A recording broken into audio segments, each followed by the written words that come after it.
Assalamualaikum warahmatullahi wabarakatuh. Selamat siang kepada Bapak dan Ibu dokter yang kami hormati. Selamat datang dalam acara Jakarta Oncology Weekend ke-23 dengan tema Updated Management in Advanced Ovarian Cancer. Perkenankan saya, Andi Putra Kevin Syah, untuk memandu kegiatan kita sebagai MC pada siang hari ini. Salam hormat kami ucapkan kepada yang telah hadir bersama kita, Ketua Perhompedin Cabang Jakarta, Dr. Ronald Alexander Hukom, Master of Health Sciences, Spesialis Penyakit Dalam, Konsultan Hematologi Onkologi Medik, Fellow of the Indonesian Society of Internal Medicine.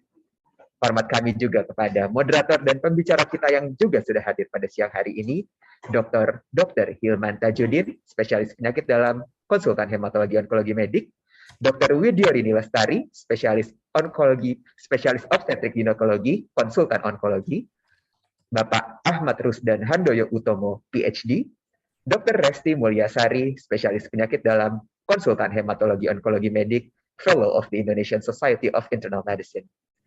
Dan tidak lupa kami haturkan juga terima kasih kami kepada Bapak Ibu Dokter, peserta Jakarta Oncology Weekend ke-23 yang telah berkenan hadir pada siang hari ini.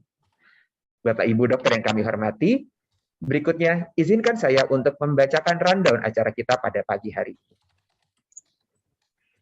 Baik, pada pagi hari ini kegiatan kita yang pertama adalah mendengarkan welcoming speech dari Ketua Perhompedin Cabang Jakarta yang nanti akan disampaikan oleh Dr. Ronald Alexander Hukom. Kemudian akan dibuka sesi kegiatan utama oleh moderator kita pada siang hari ini, yaitu Dr. Hilman Tajudin. Kemudian kita akan mendengarkan 3 lecture yang akan disampaikan dari pakar-pakar di bidangnya masing-masing. Yang pertama mengenai ovarian cancer diagnostics and staging yang akan disampaikan oleh Dr. Widyorini Lestari. Kemudian topik mengenai updates on molecular testings in ovarian cancer yang akan disampaikan oleh Bapak Ahmad Rusdan Handoyo Utomo. Dan topik ketiga yaitu the importance of maintenance therapy in ovarian cancer yang akan disampaikan oleh Dr. Resti Mulyasari. Kemudian kita akan memasuki sesi tanya jawab selama 15 menit dan akan disimpulkan dan ditutup kembali oleh moderator Dr. Hilman Tajudin. Baiklah, Bapak dan Ibu dokter semua, tanpa menunda lagi, marilah kita memasuki agenda kegiatan kita yang pertama, yaitu welcoming speech dari Ketua Perhompedin Cabang Jakarta yang akan disampaikan oleh Dr. Ronald Alexander Hukom, Master of Health Sciences, Spesialis Penyakit Dalam, Konsultan Hematologi Onkologi Medik, Fellow of the Indonesian Society of Internal Medicine. Kepada Dr. Ronald, kami persilahkan, Dokter. Baik, terima kasih. Selamat siang, saya sampaikan kepada teman-teman sekalian, Pak Moderator, para pembicara, dan hadirin sekalian. Ya, jadi kita siang ini akan bersama-sama mendengarkan mengenai CA ovarium ya.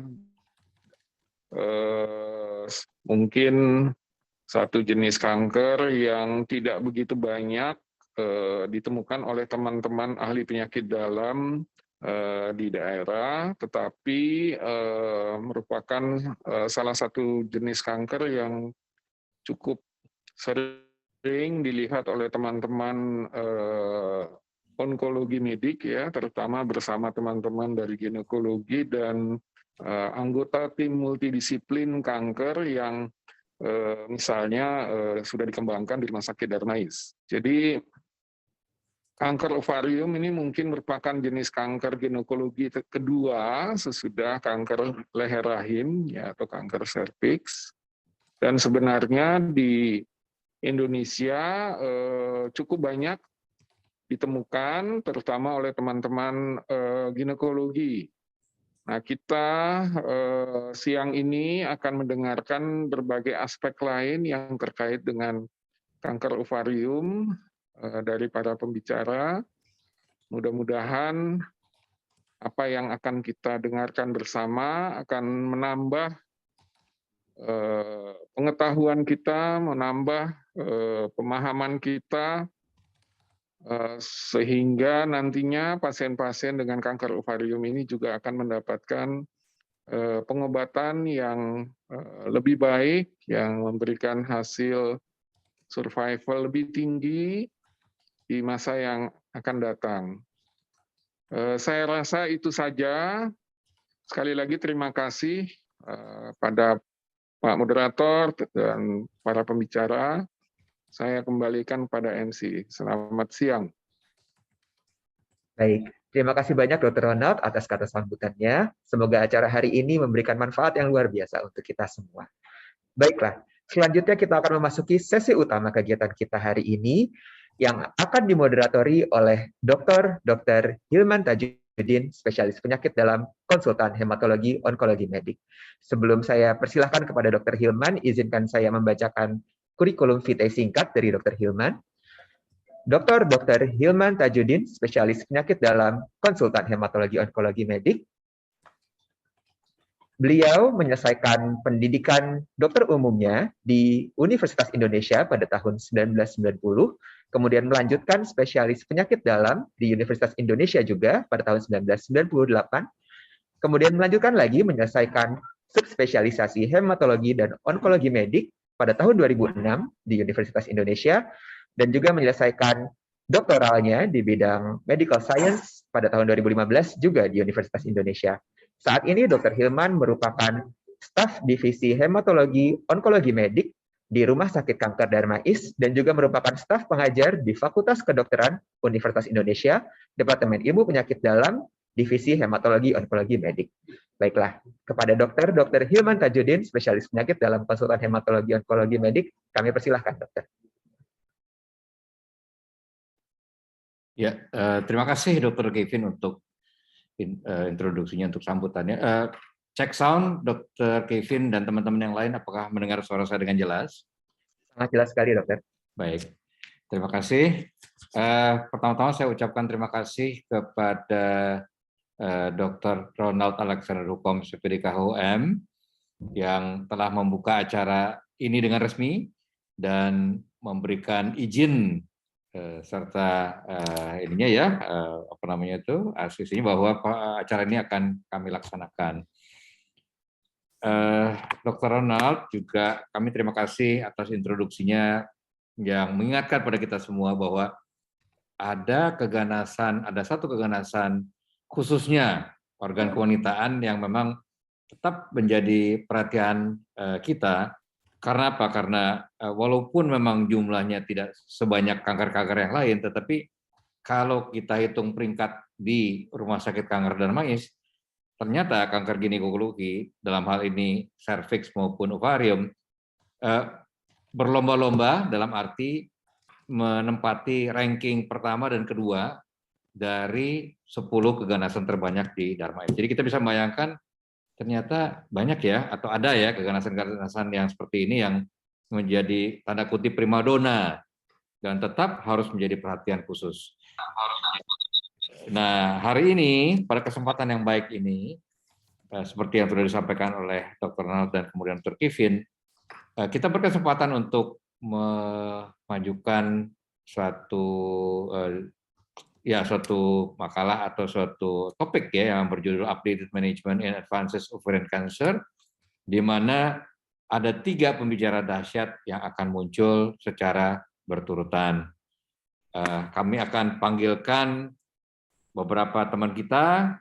Di sini ada Dr. Widyorini Lestari, SPOG, konsultan ginekologi onkologi.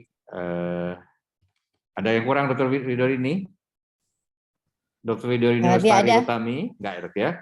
Dr. Widyorini Lestari Utami, SPOG konsultan onkologi. Beliau menyelesaikan pendidikan di Universitas Diponegoro Semarang, kemudian melanjutkan pendidikannya jauh sekali ini di negara orang. Ini kalau baca sedikit-sedikit boleh ya Dokter Widorini ya, mudah-mudahan bahasanya saya nggak melintir-mintir nih. Universitätsklinikum Boleh dong. Münster, Jerman. Westfälische Wilhelms Universität. Waduh, boleh juga tuh ya belajar bahasa Jerman dikit-dikit. Nah, kemudian beliau juga menyelesaikan pendidikan adaptasi dan akhirnya Dr. Widorini mengambil pendidikan ginekologi onkologi ya khusus di tempat yang sama di Universitas Indonesia, dan beliau bisa menyelesaikan pada tahun 2014. Pada saat ini Dr. Widorini aktif sebagai staf di divisi ginekologi onkologi Rumah Sakit Kanker Darmais. Saya tidak berlama-lama, waktu Dr. Widorini untuk merepresentasikan diberikan selama 20 menit. Silakan Dr. Widorini.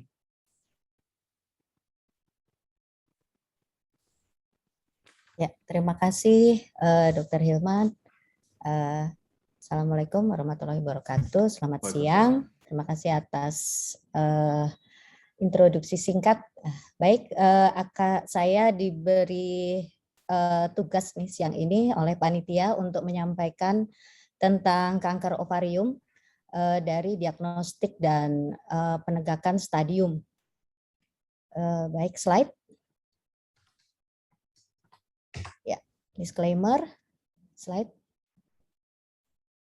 Baik, seperti tadi yang sudah disebutkan juga oleh Dr. Ronald dan Dr. Hilman juga bahwa kanker ovarium masih merupakan kanker salah satu kanker pada wanita setelah kanker payudara dan kanker serviks, yang dimana kita temukan selalu dalam keadaan stadium lanjut, sehingga prognosisnya sangat buruk, di mana hal ini terjadi oleh karena satu, memang tidak ada screening yang pasti seperti kanker serviks.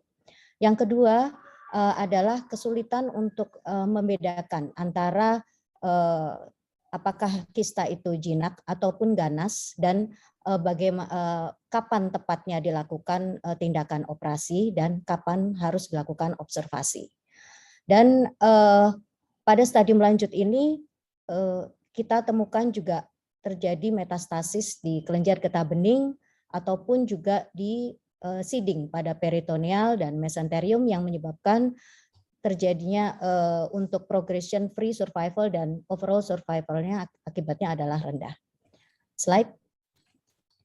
Ini dari data Globocan kita lihat bahwa untuk kanker pada wanita, selain kanker payudara, kanker serviks, dan kemudian adalah kanker kolorektal dan kanker ovarium. Slide. Nah, ini untuk insidence dan mortalitas kanker ovarium menduduki ranking ke-6. Slide. Nah, mungkin ini sudah rekan-rekan sejawat juga sudah tahu bahwa diagnostik yang dasar adalah anamnesis, pemeriksaan fisik, kemudian pemeriksaan penunjang. Slide.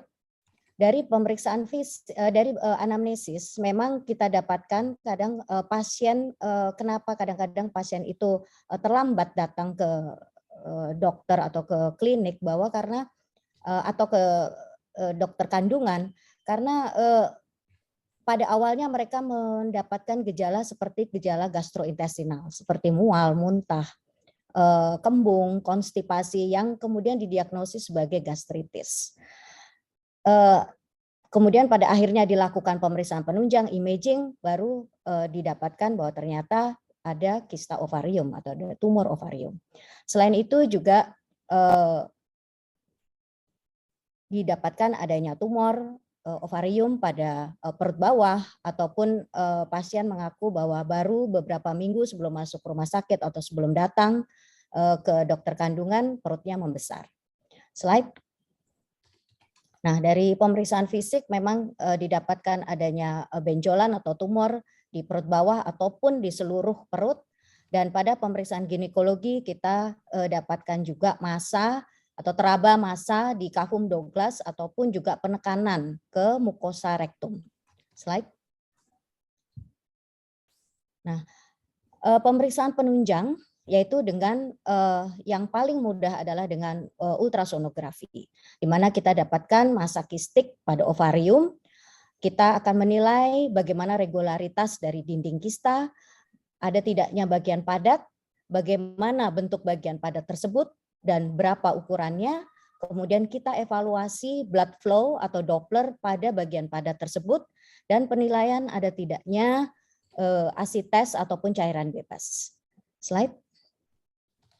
Nah, ini adalah salah satu di sebelah kiri ya, adalah salah satu gambaran kista ovarium jinak, di mana yang bagian atas kita lihat unilokular, kemudian anechoic, ya, dan dindingnya reguler. Sedangkan di bagian bawah itu lebih ke arah hipoechoic, dinding reguler, lebih ke arah kista endometriosis. Jika kita bandingkan di sebelah kanan, itu kita dapatkan bahwa didapatkan adanya bagian padat yang tidak beraturan, kemudian juga adanya blood flow pada bagian padat yang menunjukkan lebih ke arah malignansi.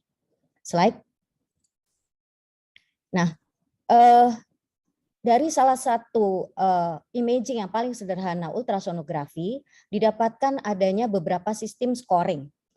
Contohnya yaitu dari International Ovarium Tumor Analysis atau IOTA Study Group yang mengeluarkan tentang simple rules, di mana simple rules ini terdiri atas 5 ultrasound features untuk benign dan 5 ultrasound features untuk malignant. Dengan hasil bahwa jika 1 atau lebih malignant features, jadi gambaran malignant tanpa adanya benign, maka kita dapat menyimpulkan malignant. Sedangkan rule kedua, sebaliknya, didapatkan 1 atau lebih benign, gambaran benign tanpa adanya gambaran malignan, maka kita dapat yakin itu benign. Sedangkan rule ketiga, apabila kita temukan keduanya, didapatkan keduanya atau bahkan tanpa keduanya, maka kita kesimpulannya adalah inkonklusif. Nah, pada bagian yang rule nomor 3 ini, di app tertentu dari IOTA, itu ada pemeriksaan advance, sehingga nanti akan didapatkan scoring yang mengarah ke arah mana gitu, apa benign atau borderline ataupun malignant. Slide. Nah, ini mudah-mudahan terlihat ya. Jadi benign adalah B1 itu unilokular, B2 itu terdapat bagian solid kurang dari 7 mm, B3 itu adanya acoustic shadow, B4 terdapat multilokular cyst di mana septumnya sangat tipis, jadi biasanya kurang dari 3 mm. Kemudian B5 yaitu no blood flow atau color score 1. Sedangkan malignant features yaitu ditemukan bagian solid, bagian padat, terdapat cairan bebas atau asites, kemudian didapatkan papillary structure, biasanya minimal ada 4, ataupun bagian padat, dan color score Doppler 4. Ya, lanjut. Nah, ini sensitivitas, spesifitas dari IOTA rules untuk memprediksi malignansi dari tumor ovarium 92% dengan positive predictive value adalah 70% dan negative predictive value 98%. Ya, lanjut.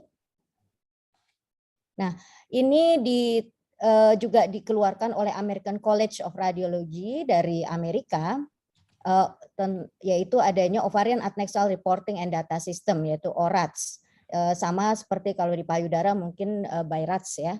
Jadi ORADS 1, 2, 3, ORADS 1 itu normal ovary, sampai ke ORADS 5 yang high risk of malignancy. Lanjut. Nah ini mohon maaf ini slide-nya agak mungkin kecil sehingga sulit dibaca. Jadi ini adalah perbandingan antara ORADS dan IOTA Adnex model.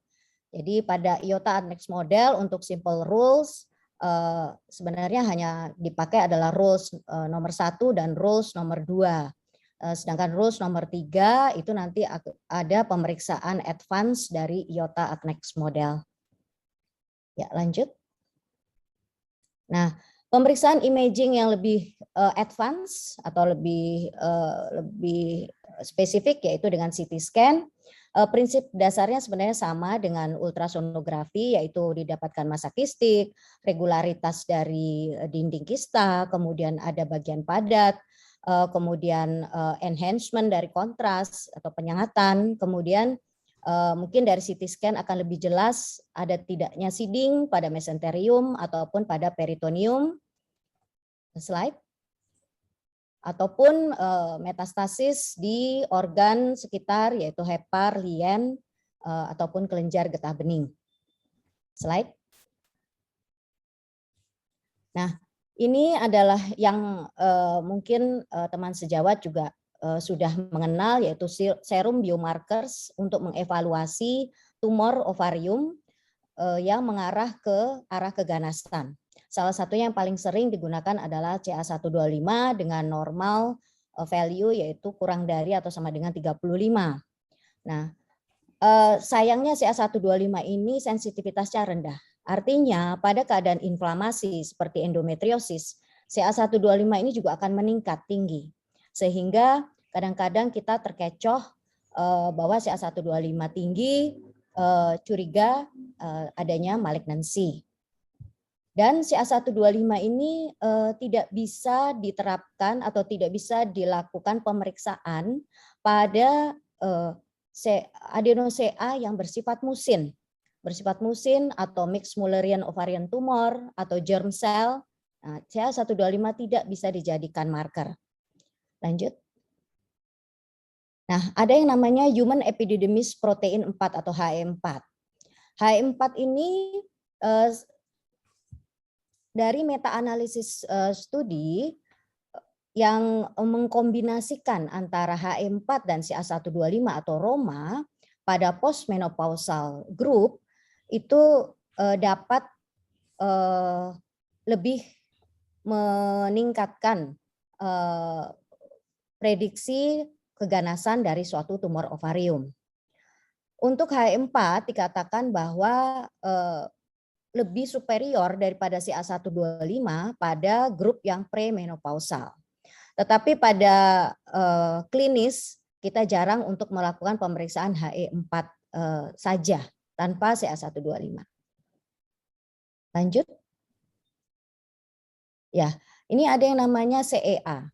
CEA ini sebenarnya salah satu tumor marker yang khas untuk gastrointestinal cancer. Akan tetapi juga ikut diperiksa pada keadaan tumor ovarium, terutama untuk menyingkirkan ada tidaknya sifat musin pada tumor ovarium tersebut. Bahkan untuk menyingkirkan adanya kanker dari gastrointestinal, bisa dilakukan perbandingan rasio antara CA125 dan CEA, di mana apabila rasio CA125 dibanding CEA lebih dari 25, maka dapat ya 82% kita bisa mengatakan bahwa itu lebih ke arah ovarian cancer. Sebaliknya bila CEA level lebih tinggi daripada CA125, maka kita dapat lebih yakin bahwa primary keganasannya dari gastrointestinal tract. Lanjut. Nah, ini CA199 itu juga melengkapi untuk menyingkirkan misalnya tumor kista ovarium yang bersifat musin. Jadi biasanya dari hasil USG apabila kita curigai musin, selain CA125 juga CA199. Nah, ini tadi yang sudah saya singgung yaitu Roma, combine pemeriksaan antara CA125 dan HE4 yang lebih berpotensi atau lebih menjanjikan dalam memprediksi suatu malignansi suatu kista ovarium, di mana pada premenopausal pasien arah nilainya ada lebih dari 13% dan postmenopausal pasien nilainya lebih dari 27%. Ya, lanjut. Nah, ini untuk OVA1 dan OVERA sekedar mengetahui saja, keduanya tidak ada di Indonesia tetapi sudah dikerjakan di Amerika. Lanjut slide berikut. Ya, ini adalah salah satu sistem scoring lagi yang mengcombine antara tumor marker, USG, dan status menopausal seorang pasien. Jadi di sini adalah suatu perkalian antara ultrasound scan score atau U, kemudian menopausal status atau M, dan serum CA125 level. Dengan cut off levelnya adalah 200. Artinya apabila hasil perkalian RMI kurang dari 200, kita bisa curiga itu benign, sedangkan apabila lebih dari atau sama dengan 200, lebih ke arah keganasan. Lanjut. Ya, ini penilaiannya atau scoringnya, jadi premenopausal itu 1, postmenopausal 3, kemudian ini ada gambaran USG, multilog, area padat, bilateralitas, asites, dan metastasis, kemudian di scoring antara 0 sampai 3, kemudian dikalikan dengan nilai absolut dari CA125. Slide. Ya, ini dari ACOG, dari American College of Obstetrician and Gynecology Guideline, bahwa apabila didapatkan salah satu dari penemuan CA125 atau asites atau curiga adanya meta, baik pada premenopausal ataupun postmenopausal, sebaiknya diarahkan kepada dokter ginekologi onkologi untuk dilakukan tata laksana lebih lanjut. Slide. Ya, untuk staging system pada kanker ovarium adalah sifatnya surgical staging, berbeda dengan cervix yang masih mengadop atau masih menggunakan clinical staging. Nah, untuk staging system pada kanker ovarium yaitu dengan peritoneal washing, kemudian hysterectomy, bilateral salpingo-oophorectomy, lymphadenectomy pelvic sampai para aorta, kemudian infrakolika ataupun infragastrika omentektomi, appendektomi, dan juga eksplorasi ke seluruh rongga abdomen, apakah didapatkan adanya metastasis, dan juga multiple biopsi dari peritoneum, diafragma, maupun cavum Douglas. Slide. Ya, ini adalah Vigo staging system. Jadi yang terbaru perubahannya adalah di stadium 1C, yaitu ada 1C1, 1C2, dan 1C3. Disinilah stadium yang minimal di mana kita memutuskan untuk melakukan pemberian adjuvan treatment pada suatu keganasan ovarium. Perubahan lain pada Vigo staging system yaitu pada stadium 3A, yaitu dijadikan 3A11, 3A12, di mana keduanya adalah didapatkan metastasis pada kelenjar getah bening, kemudian juga ada 3A2. Sedangkan yang lainnya Vigo staging system masih sama dengan yang lama. Lanjut, slide. Ya, untuk fertility sparing yang lain sebenarnya sama dilakukan, hanya uterus dan kontralateral ovary itu dipertahankan untuk kehamilan. Lanjut, slide. Nah, bagaimana dengan yang advanced ovarian cancer? Pada advanced ovarian cancer memang ada dua opsi, yaitu primary debulking surgery, artinya dari awal dilakukan tindakan operasi dengan pertimbangan bahwa optimal debulking akan dapat meningkatkan respon pada adjuvan treatment kemoterapi dan juga dapat memperbaiki keluhan pada pasien dan kualitas hidup. Selain itu juga dapat meningkatkan imun dari pasien itu sendiri apabila optimal debulking kita capai, dan pada testing yang adekuat atau pemeriksaan yang adekuat untuk menentukan primary tumor dengan primary debulking akan lebih precise. Lanjut. Ya, ini terminologi untuk cytoreduction. kita lanjut saja. Ya, ini salah satu yang kita lakukan ultraradikal pada ovarian cancer, di mana kita menganut konsep zero residu. Coba. Ya, lanjut. Oh. Ya, ini kita lihat bahwa tadinya terdapat multiple metastasis seeding pada diafragma. Setelah kita lakukan diafragma stripping, kita dapatkan diafragma bersih dari metastasis. Lanjut. Nah, ini sama, kita lakukan peritonektomi secara advance dan juga limfadenektomi sampai dengan ke setinggi vena renalis. Lanjut. Ya, memang pada optimal debulking tidak memperbaiki mungkin secara overall survival. Akan tetapi pada progression free survival akan lebih baik daripada yang non optimal debulking. Ya, lanjut. Ya, opsi yang kedua tadi pertama adalah primary debulking, yang kedua adalah dengan diagnostik laparoskopi, yaitu apabila kita lihat bahwa tidak resectable, maka kita ambil biopsi untuk menentukan primary tumor, kemudian kita lakukan neoadjuvant kemoterapi. Lanjut saja, karena waktu kayaknya sudah hampir habis ya. Ya, 2 menit lagi, dokter. Ya, silakan, dok. Ya.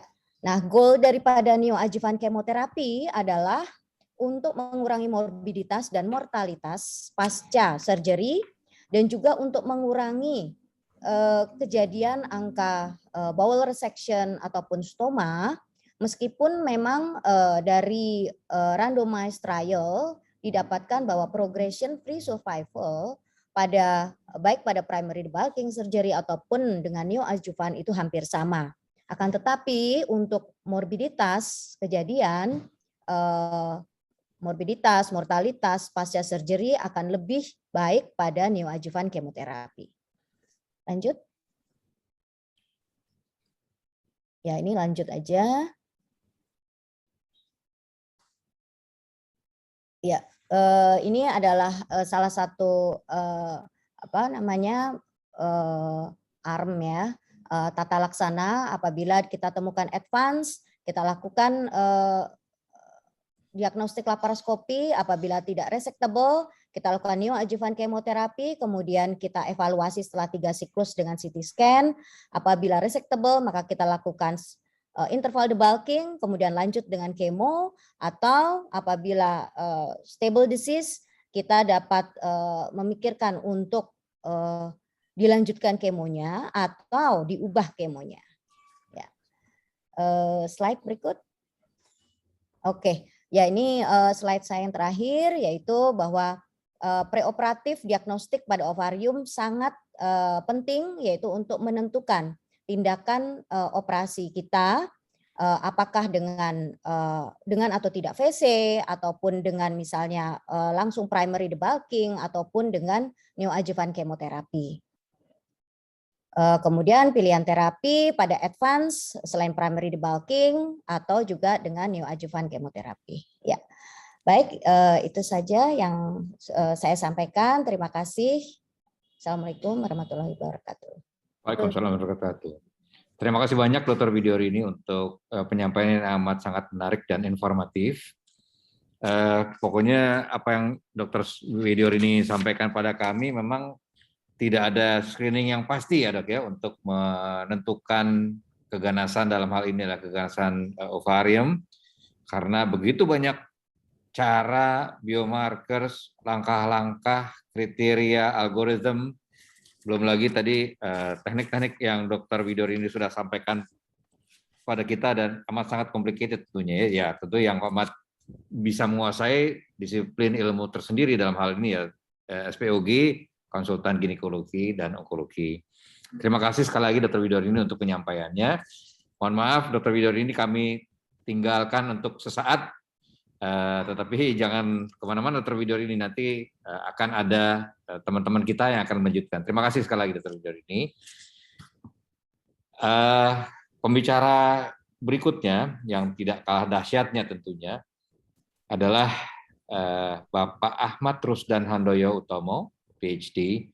Beliau juga belajar ilmu-ilmu itu di tempat-tempat yang jauh tentunya dan susah. Beliau menyelesaikan postdoctoral fellowship-nya di Boston, Harvard Medical School, kemudian PhD di San Antonio, kemudian BS Chemical magna cum laude beliau dapatkan di Angelo State University of San Angelo, Texas. Jadi ini kelihatannya Pak Ahmad Handoyo senang jalan-jalan ya Pak ya, tapi jalan-jalan yang jauh-jauh Pak.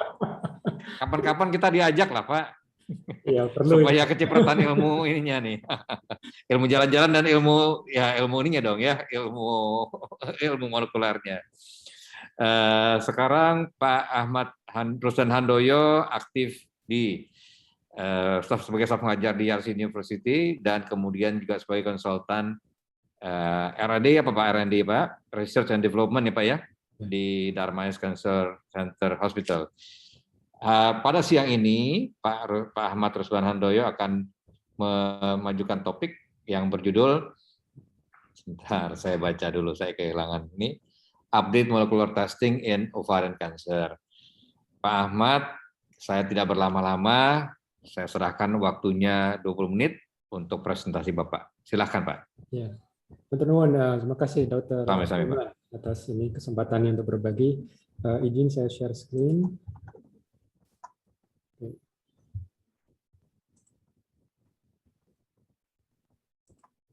Baik, bismillahirrahmanirrahim. Assalamualaikum warahmatullahi wabarakatuh, para dokter sekalian. Saya akan berbicara sedikit perbedaan judul, tapi nggak apa-apa, yaitu mengenai diagnostik molekuler di DNA damage repair driven ovarian cancer. Jadi ini mouthful ini judulnya, tapi untuk mencerminkan ada sedikit kompleksitas terkait dengan pemeriksaan molekuler untuk kanker ovarium kali ini. Ini disclaimer saya. Oke. Jadi inti dari pertanyaannya adalah sebenarnya ini yang jadi terapi target untuk terkait dengan pengobatan ya, pengobatan ini terapi target antigen PARP1, tapi yang dites gen BRCA. Gitu. Jadi ini sebetulnya inti dari permasalahan yang saya akan sampaikan dan saya berusaha men-share mengapa seperti itu. Gitu. Jadi kalau kita review sejenak ya, kanker adalah penyakit genetik. Nah, kenapa kita mengatakan itu? Karena nggak mungkin orang sakit kanker tanpa mutasi. Gitu. Cuma kan masalahnya sumber mutasinya di mana. Gitu. Jadi sumber mutasi bisa eksternal, bisa juga internal. Nah, internal ini salah satunya adalah ketika sistem perbaikan DNA kita bermasalah. Jadi sebetulnya tanpa kita sadari, setelah kita makan siang tadi, itu kan kita menghasilkan ATP. Dan dalam produksi ATP itu pasti ada muncul radikal bebas. Itu udah sunatullah, sudah pasti kejadian gitu. Dan radikal bebas itu akan memunculkan mutasi gen. Nah, cuma alhamdulillahnya kan kita punya sistem perbaikan DNA. Nah, selama sistem perbaikan DNA-nya itu bekerja dengan baik, gitu, insya Allah bisa diperbaiki. Jadi nggak ada mutasi. Tapi sebagian orang mengalami musibah, yaitu apa? Sistem perbaikan DNA mereka bermasalah. Sehingga tentu terjadi akumulasi mutasi dan terjadi apa yang disebut dengan genomic instability. Jadi konsep utamanya seperti itu. Dan kalau kita lihat mekanisme perbaikan itu macam-macam. Ada karena radikal bebas, ada karena sinar UV, dan ini banyak di kasus melanoma. Ada yang banyak karena internal replication error, terutama di kanker korektal itu banyak yang disebut dengan mismatch repair misalnya. Dan ada juga kalau kita nanti bahas mengenai ovarian cancer yang relevan adalah ini, double strand break repair. Nah, di mana sih posisi gen BRCA? Gen BRCA ada di sini, double strand break repair, terutama dalam proses apa disebut dengan homologous recombination repair. Nah, tapi sebetulnya obat yang nanti akan kita bahas itu adalah PARP1. Nah, PARP1 di mana? PARP1 itu penting untuk ini, perbaikan DNA akibat radikal bebas. Jadi in a base excision repair. Oke, tapi kita akan lihat satu persatu. Jadi ada beberapa istilah nanti, apa disebut dengan HRR atau HR gitu ya. HR ini bukan human resources ya. Jadi ini adalah homologous recombination repair. Nah, kadang-kadang R yang terakhir ini dihilangin. Jadi kalau ada istilah HRR atau HR sebenarnya akhirnya sama konteksnya, itu homologous recombination repair. Nah, ada juga yang namanya HRD. Nah, ini juga bukan Human Resource Department ya, tapi adalah homologous recombination repair deficient. Jadi dia sel ini mengalami kerusakan dari sistem ini, perbaikan homologous recombination repair. Nah, dan yang terakhir adalah apa yang disebut NHAJ. Apa ini? Non-homologous end joining repair. Jadi ini semua homologous recombination repair, non-homologous end joining repair, ini semua pada intinya adalah memperbaiki apa yang disebut dengan double strand break sebetulnya gitu. Nah, Pertanyaannya apa bedanya sih gitu kan? Kenapa harus ada berbagai macam perbedaan gitu kan? Ini akan kita lihat. Nah, inti dari semua homologous recombination atau non-homologous enjoining adalah ini. Kalau fungsi perbaikan DNA itu hilang, tentu akan menciptakan ketidakstabilan genom. Dan ketidakstabilan genom adalah prasyarat utama munculnya kanker. Jadi istilahnya ini harus ada dulu untuk kanker bisa muncul. Nah, mungkin saya akan sedikit lebih detail terkait makna homologus, gitu kan? Apa itu homologus, gitu kan? Jadi kalau kita bicara sel, gitu kan, ini kan adalah genom kita terbungkus dalam inti, gitu ya. Dalam inti itu organisasinya sekitar 46 kromosom. Nah, ini kalau kita urai, ini nanti pita ganda ini sebetulnya ini kan kenapa kok pita ganda? Karena di sini ada 2 rel sebetulnya. Anggap seperti kata api, gitu ya. Ini ada 2 rel, dan di sini tuh di masing-masing anak rel ini ada huruf-huruf genetik, guanin, sitosin, adenin, timin, dan setiap guanin berpasangan dengan sitosin, setiap adenin berpasangan dengan timin. Nah, ini akan membuat apa disebut dengan ikatan hidrogen yang tidak terlihat, dan inilah membuat pita ganda. Nah, masalahnya nanti kalau rusak bagaimana? Nah, ini adalah organisasi dari kromosom kita, ada 46 kromosom, 23 dari ayah, 23 dari ibu. Oke, lalu homologusnya di mana gitu kan? Jadi kalau misalnya kita bicara kromosom nomor 1 misalnya, itu kan pasti kita punya 1 kopi kromosom 1 dari ayah, 1 kopi dari ibu. Nah, karena ayah dan ibu kita bukan kembar, ya mereka kan orang yang nggak kenal awalnya kan, terus mereka ketemuan ya, entah di medsos misalnya, terus nanti mereka nikah, itu kan mereka orang berbeda, itu bukan kembar. Nah, tapi kromosom satunya itu sangat mirip karena kita adalah Homo sapien, gitu kan? Nah, maka di sini kromosom dari ayah dan kromosom dari ibu itu namanya homologus, gitu. Ini kalau kita bicara di masing-masing kromosom. Tapi ketika replikasi bisa juga kromosom dari ayah ini dan kromosom dari ibu ini kan menggandakan dirinya untuk proses replikasi. Nah, masing-masing ini namanya kromatid. Kromatid ini juga adalah homologusnya. Gitu. Jadi ini konsep ini perlu diingat karena nanti terkait dengan bagaimana kita akan memperbaiki apabila terjadi kerusakan DNA. Nah, kali ini saya akan menggunakan ilustrasi suatu tongkat kayu atau ranting kayu lah, gitu ya. Ranting kayu, ini ada ranting kayu di sini. Dan kalau misalnya kita imagine, anggap saja ini adalah ranting kayunya nanti ya. Jadi ranting kayunya itu adalah suatu tongkat yang isinya menyandi huruf genetik. Jadi sepanjang ini kira-kira ranting kayunya, dan di sini ada pesan ya, pesan genetik, huruf genetik yang tentu berpasangan, setiap A berpasangan T, G dengan C, dan selanjutnya. Nah, kalau misalnya patah misalnya, ternyata ranting kayu ini patah. Dan di dunia nyata, yang namanya patah itu kan nggak selalu sempurna. Ini namanya patah yang sangat rutin. Ya, kalau kita misalnya tahu, oh pipa airnya pecah nih, gitu kan. Nah, biasanya tuh istri suka cerita, oh pecah nih, bocor gimana. Nah, kan kita harus perbaiki nih pipanya, kan harus perbaiki. Atau kayunya patah, gimana perbaikinya? Gimana nyambunginnya kan gitu. Nah, kalau kita bicara DNA, ini kalau nggak disambung, ini disebut dengan double strand break. Kenapa? Karena kalau tadi kan ada ilustrasi informasi genetik ya, ini kalau bisa putus-putus seperti ini bahaya. Ini wajib hukumnya untuk segera disambung. Karena kalau nggak disambung, ini selnya pasti akan mati, ya, sudah pasti. Lalu gimana nyambungnya? Ya tinggal disambung aja, gitu kan? Tinggal di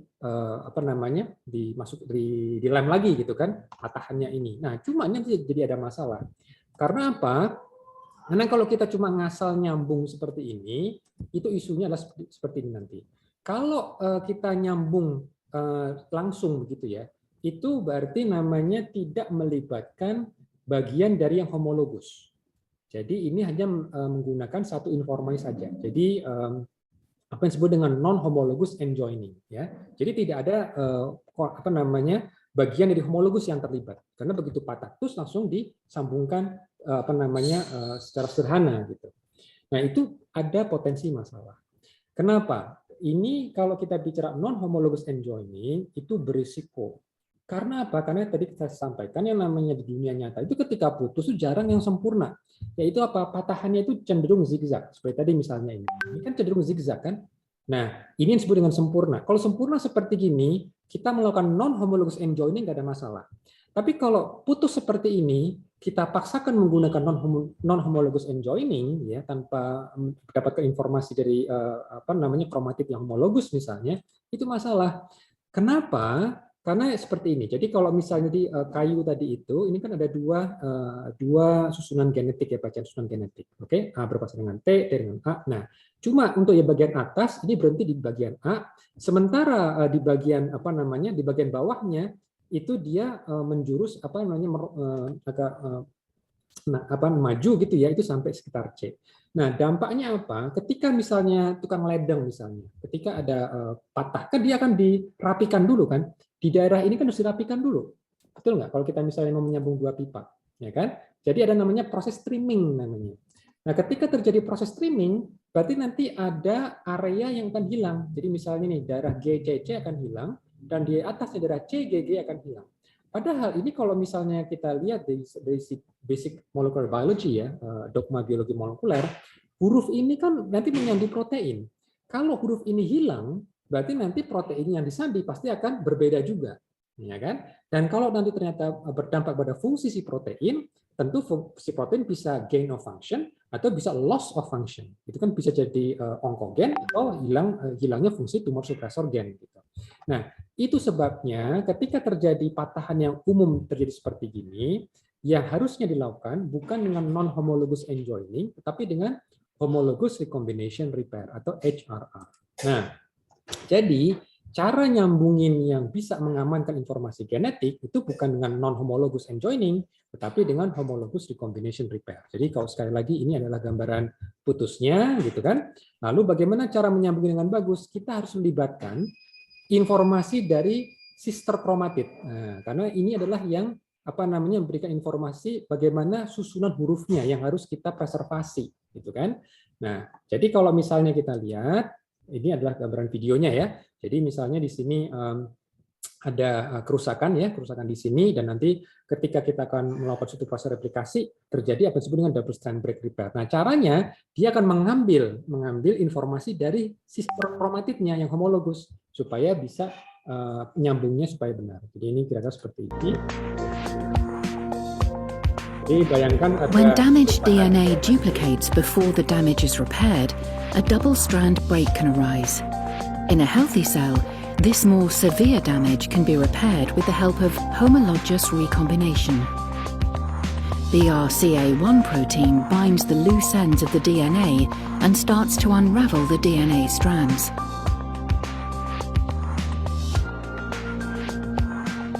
Using the undamaged DNA strand as a template, the damage is then repaired. Nah, jadi template yang dari homologusnya tadi itu berfungsi untuk mengamankan informasi genetik, sehingga tidak ada informasi genetik yang hilang. Ini yang tidak terjadi kalau kita melakukan non-homologous end joining. Ya, jadi ini adalah gambarannya ya. Jadi ini adalah apa yang disebut kita inginkan untuk memastikan dia tersambung dengan benar secara bagus ya, tidak ada informasi genetik yang hilang, itu menggunakan homologous recombination repair. Nah, karena kita konteksnya adalah misalnya nih, sekarang yang menjadi korban dari mutasinya adalah katakan BRCA1 BRCA2, padahal ini semua adalah penting untuk homologous recombination repair, maka yang terjadi adalah nanti terjadinya risiko kanker. Jadi kalau kita bicara misalnya kanker ovarium ya, di populasi itu rata-rata lifetime risikonya adalah 1,3% di populasi. Usia wanita 70 tahun gitu kan, kita kumpulkan semua, 1,3 dari mereka akan mengalami kanker ovarium. Namun ketika mereka mengalami mutasi gen BRCA1 atau BRCA2, maka risiko mereka bisa 40 kali lipat lifetime risk. Jadi kenapa kok bisa seperti itu? Karena ketika si sel ini kehilangan fungsi dari BRCA1 BRCA2, maka proses homologous recombination-nya itu bermasalah. Karena dia bermasalah di homologous recombination-nya, mereka tergantung dengan yang non-homologous end joining. Nah, non-homologous end joining ini bisa menjadi masalah. Kenapa? Karena kalau kita lihat, kan yang namanya double strand break itu harus disambungkan kembali. Dia nggak boleh mentoleransi ini. Nah, tapi karena homologous recombination repair-nya tidak ada, mereka tergantung dengan yang non-homologous end joining. Nah, non-homologous end joining ini masalahnya seperti ini. Ketika mereka trimming ya untuk bisa menyambungkan lagi, nanti bisa ada beberapa area di sini dari informasi genetiknya akan hilang. Nah, kalau hilang tentu akan bisa menimbulkan banyak sekali ketidakstabilan genom. Nah, hanya saja di samping non-homologous enjoining, mereka juga tergantung dengan sistem perbaikan alternatif, yaitu base exchange repair yang dipimpin oleh PARP1. Nah, sekarang kita lihat apa itu PARP1. PARP1 seperti saya tadi sampaikan adalah pimpinan dari perbaikan kalau ada single strand break, ya. Jadi bukan double strand break tapi single strand break. Jadi ada dua modul di sini dari protein ini. Ada yang namanya modul yang mengikat DNA atau DNA binding domain, dan juga ada yang catalytic domain. Nah, DNA binding domain ini adalah dia bisa mempunyai spesifisitas mengenali DNA yang rusak. Jadi fungsi dari PARP1 adalah surveillance. Dia akan istilahnya melihat dari scanning dari genom kita. Apabila ada kerusakan DNA, terutama yang single strand break, dia akan bisa menempel dengan spesifik. Gitu. Nah, tapi dia sendiri fungsinya bukan untuk memperbaiki DNA. Dia itu adalah seperti seorang surveyor. Begitu dia menemukan damage site, daerah yang rusak, dia akan panggil tukang perbaikan benerannya. Jadi tukang yang actually memperbaiki DNA, menyambung DNA, itu yang mereka panggil, yang dipanggil oleh PARP. Nah, bagaimana cara kerjanya? Inilah fungsi PARP. Apa itu PARP? Dia adalah polimerase, yaitu enzim yang membuat polimer. Polimernya apa? Adenosine diphosphate ribose. Jadi adenosine diphosphate ribose ini adalah struktur seperti ini. Ada gula, ada difosfat, ini ada adenosine. Nah, ini kita ingat-ingat, difosfat ini dia punya charge banyak sekali oksigen di sini, dia negatively charged. Ini nanti perlu kita ingat, karena nanti penting untuk memahami bagaimana nanti PARP bekerja. Nah, ketika misalnya ada kerusakan DNA, nanti PARP akan datang dan dia akan mulai mensintesa apa yang disebut dengan ini polyribose difosfat ini, ya, adenosine diphosphate ribose ini akan dia buat. Makanya ada sebanyak ini, akan jadi banyak, jadi ada banyak rantai di situ. Nah, rantai inilah yang akan merekrut proses dari enzim-enzim lain yang penting untuk perbaikan DNA. Ini fungsi dari dari PARP itu sendiri. Jadi dia akan mengenali dulu situs kerusakan DNA, lalu dia akan mensintesa ini semua. Oke. Nah, lalu bagaimana kira-kira visualisasinya? Ini kan In the nucleus of the cells, you can find the DNA. Every day, the DNA of each cell is damaged thousands of times. If only one strand of the DNA is damaged, this can be easily repaired. PARP proteins bind to the damage and attract other proteins that repair the damage. Ya, jadi intinya adalah ketika PARP itu datang, dia akan mengatraksi protein-protein yang lain. Jadi PARP akan mengenali, lalu dia akan memanggil protein-protein yang lain, ya, seperti RAD50 misalnya seperti itu.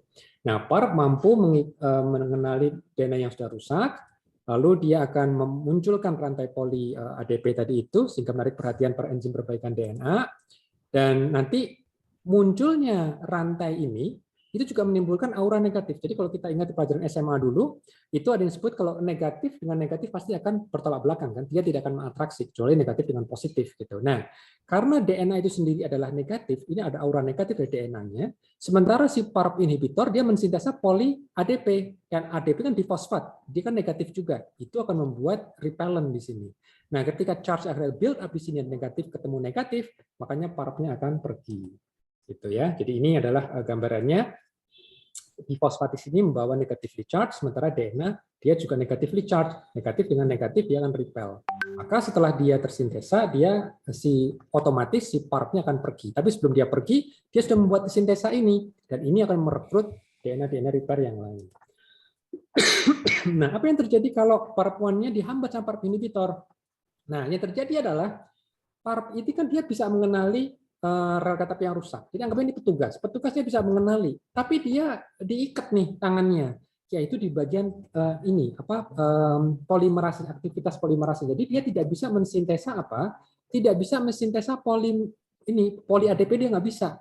Dia itu hanya bisa menempel, tapi dihambat. Jadi dari modul polimerasenya tadi dihambat oleh olaparib misalnya. Sehingga dia tidak bisa memunculkan rantai ini. Kalau dia tidak bisa menimbulkan rantai ini, tidak muncul aura negatif. Kalau dia tidak bisa menimbulkan aura negatif, dia stuck. Berarti apa disebut dengan PARP trapping. Jadi dia terjebak di situ. Nah, jadi makanya di sini ada dua kelas PARP inhibitor. Ada yang sifatnya trapping, kita tidak akan bahas yang ini, yang sifatnya trapping, dan inilah yang terjadi ketika sel itu tidak ada mekanisme untuk melepaskan PARP-nya, ya, karena sudah stuck, nah itu bisa jadi masalah, selnya bisa mati. Nah, cuma nanti kita akan lihat sel seperti apa sih yang akan mati. Nah, ini adalah berbagai macam PARP inhibitor dengan kemampuan trapping yang berbeda. Dan kalau misalnya kita lihat, ketika nanti dihambat, dia tidak bisa mensintesa polyADP-ribose, ya kan? Biar stuck di sini. Nah, ketika ini stuck di sini, ini masalah karena ketika nanti ada replikasi DNA, ini kan ada replication fork. Sementara kereta kan mau jalan nih, kan bisa ada ganjalan batu di depan, nggak pergi-pergi gitu. Nah, kalau selnya masih normal, sel normal kan dia berarti homologous recombination masih oke.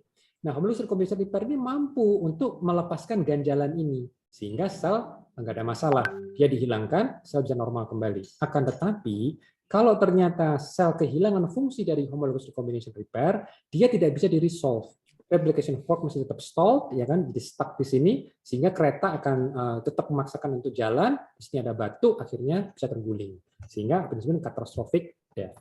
Nah, inilah disebut dengan synthetic lethality. Jadi kalau kita lihat untuk sel yang kehilangan fungsi BRCA1 atau BRCA2, maka ketika diterapi dengan anti-PARP, apa yang terjadi adalah synthetic lethality. Jadi dua-duanya jadi rusak gitu kan, selnya mati. Tapi kalau misalnya selnya normal, maka tidak akan berpengaruh. Kenapa? Karena di sel normal masih ada fungsi dari apa yang disebut dengan gen BRCA dan homologous recombination repair yang lain. Oke, jadi itu adalah konsepnya, dan di hewan juga sekarang sudah banyak sekali dibuktikan untuk hewan yang BRCA deficient gitu ya. Jadi ini di sini ya, dia adalah BRCA deficient dan dia diberikan olaparib, responnya cukup bagus. Oke, jadi ini adalah kunci. Nah, itu adalah konsepnya sebetulnya. Nah, sekarang baru mungkin saya masih ada waktu, yaitu bagaimana ngetesnya. Jadi yang dites ini apa gitu? Karena kita tahu kan kita ngobatin tumor. Kita ngobatin suatu mutasi gen yang sangat spesifik yang terjadinya di tumor,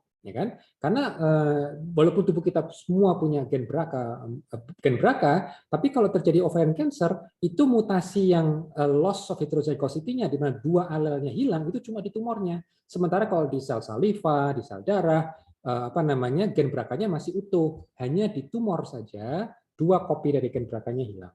Nah, oleh karena itu penting untuk melihat kira-kira apa yang akan dites. Jadi kalau kita misalnya ambil sekitar 100 pasien kanker ovarium, kira-kira yang mengalami apa disebut dengan homologous recombination deficiency itu antara 50-60%. Nah, BRCA itu mungkin kira-kira separuhnya, antara separuh sampai sepertiga. Dan ini bisa berasal dari germline, dia sejak lahir, mutasi sejak lahir, atau dia lahir nggak punya mutasi BRCA, tapi setelah dia berkembang ya, sejak bayi dia terkena paparan ya dari lingkungan misalnya, akhirnya terjadi mutasi somatik namanya. Maka kalau kita lihat untuk kebutuhan terapi, yang dibutuhkan adalah tumornya. Jadi jaringan tumornya, karena jaringan tumornya pasti akan bisa mendapat informasi mengenai germline mutation dan juga somatic mutation. Nah, apakah BRCA itu satu-satunya? Tentu saja tidak. Jadi kalau misalnya nih kita lihat dari sini itu banyak sekali gen yang terlibat. Jadi kalau kita bicara homologous recombination repair, itu ada mungkin puluhan gen yang terlibat. Tapi BRCA memang lumayan dominan. Dia bisa sekitar separuhnya sendiri, atau sepertiga dari seluruh gen. Tapi poin saya adalah kalaupun misalnya tumor di sel tumornya BRCA-nya itu masih normal, tidak menutup kemungkinan dia mengalami mutasi yang lain sehingga bisa menimbulkan efek dari homologous recombination deficiency. Jadi inti dari PARP tadi itu adalah status dari homologous recombination deficiency. Nah, memang secara inti kalau kita mau memastikan apakah pasien ini mengalami HRD apa tidak, ini adalah tekniknya sangat rumit ya. Tapi yang paling umum di Indonesia kita baru bisa ini, ngecek mutasi dari BRCA1 BRCA2. Walaupun sekali lagi kalau ternyata dia hasilnya ternyata BRCA-nya masih normal, mungkin kalau ada akses untuk melakukan pemeriksaan HRD itu bisa, tapi memang di Indonesia ini belum ada. Mohon maaf, Pak Ahmad, waktunya tinggal 1 menit lagi. Oke, siap. Jadi ini untuk referralnya, indikasinya tidak lagi perlu harus melihat dari family history atau usia, karena ini tidak penting. Yang penting ada akses ke ininya, ke tumor bloknya untuk bisa kita lihat. Jadi kita penting sekali mendapatkan tumor blok dari patologi anatomi ya. Lalu kita bisa gunakan dengan next gen sequencing untuk melihat mutasinya. Dan yang diberikan obat adalah yang mengalami mutasi patogenik. Jadi inilah contoh yang ada di laboratorium, salah satu laboratorium di Indonesia ya, di Calgen yang sudah rutin untuk melakukan pemeriksaan ini. Dan nanti akan dilihat kira-kira hasil mutasinya apa. Kalau dia ada mutasi patogenik, Nah, di sini mutasi patogenik baru dia diindikasikan untuk pemberian obat tadi, olaparib. Baik, itu yang mungkin saya bisa sampaikan bahwa mutasi BRCA ini penting untuk bisa muncul apa disebut dengan fenotip homologous recombination deficient. Dan kalau dia emang HRD deficient, dia sangat rentan dengan PARP inhibitor. Nanti Dr. Resti akan membahas mengenai bagaimana data klinisnya, data uji klinisnya. Hanya saja emang kita harus pastikan kualitasnya bagus, dan kalau dia mengalami mutasi patogenik, dia bisa eligible untuk PARP inhibitor. Makasih Dr. Hilman. Mohon maaf ini kalau sedikit agak molor. Terima kasih. Ya, terima kasih banyak Pak Ahmad untuk pemaparannya. Jujur memang tadi saya sedikit melebih-lebihan waktu untuk Bapak, karena saya tuh berusaha mencari apa sih yang Pak Ahmad ingin sampaikan. Tetapi kalau saya boleh secara kasar, secara gambarkan Pak Ahmad, ternyata untuk menjadi proses keganasan juga nggak mudah ya Pak ya. Juga tidak semudah kalau misalkan kita katakanlah melakukan intervensi, karena tadi Pak Ahmad sudah banyak membicarakan, menyebut-nyebutkan ya Pak ya, peran dari homologous recombinant repair dan juga ada non homologous joining gitu ya Pak. Itu kelihatannya tarik ulurnya di situ Pak, kalau yang saya tangkap. Benang merahnya di situ, tapi nanti detailnya Pak Ahmad pasti yang paling paham mengenai apa sih sebetulnya yang terjadi pada kanker pada umumnya atau khususnya pada kanker ovarium. Terima kasih banyak Pak Ahmad untuk pemaparannya. Nanti pasti akan banyak teman-teman yang akan sharing untuk bertanya pada Bapak. Saya juga mohon izin pada Pak Ahmad untuk saya tinggalkan. Saya akan melaju pada pembicara ketiga. Di sini ada Dr. Resti Mulyasari, SPPD KHOM, Sinasim. Beliau akan membicarakan topik yang ya ini aplikasinya kelihatannya gilirannya adalah mengenai the importance of maintenance therapy in ovarian cancer. Dr. Resti Mulyasari menyelesaikan seluruh pendidikannya di Universitas Indonesia, mulai dari dokter umum tahun 98, kemudian mengambil spesialisasinya ke dalam 2005-2010 di tempat yang sama, dan 2011 sampai 2014 spesialisasi juga di tempat yang sama. Saat ini Dr. Resti Mulyasari aktif sebagai staf pengajar di Universitas Indonesia dan kemudian bekerja sebagai staf medik fungsional di Rumah Sakit Kanker Darmais. Dr. Resti, Anda pembicara ketiga, tetapi konten atau isi dari apa yang akan Anda sampaikan amat sangat kami harapkan dan kami tunggu. Terima kasih, Dr. Resti. Silakan. Ya.